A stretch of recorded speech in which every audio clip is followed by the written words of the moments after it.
A special meeting with Thomas.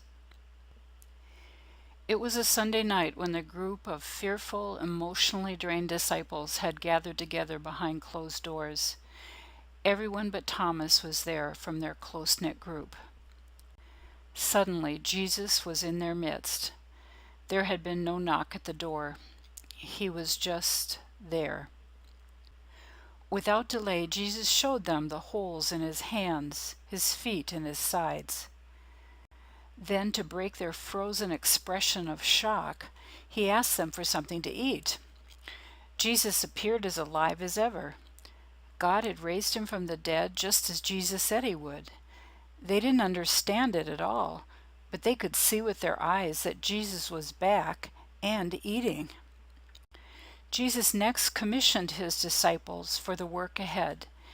It was now on their shoulders to go and tell the whole world about him and what he had done.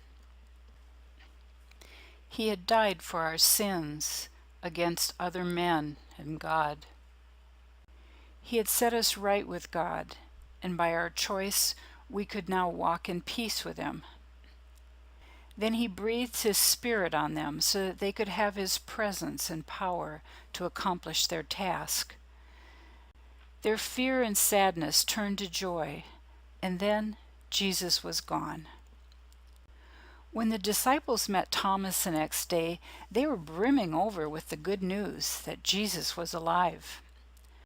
But to their surprise, Thomas defiantly told them that he wouldn't believe it unless he had the opportunity to actually see for himself Christ's wounds and put his fingers into their side.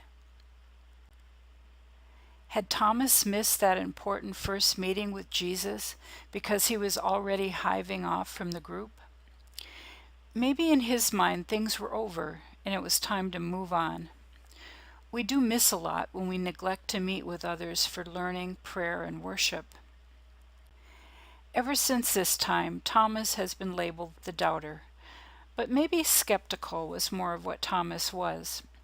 After all, he really wasn't asking for anything more than what the others had already seen. 8 days later, all of them got together again, and this time Thomas was with them. And guess who showed up?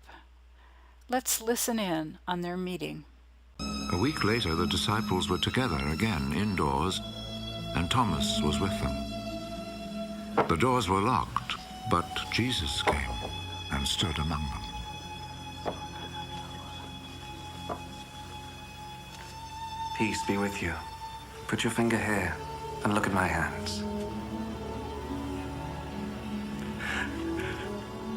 Then reach out your hand and put it in my side. Stop your doubting and believe.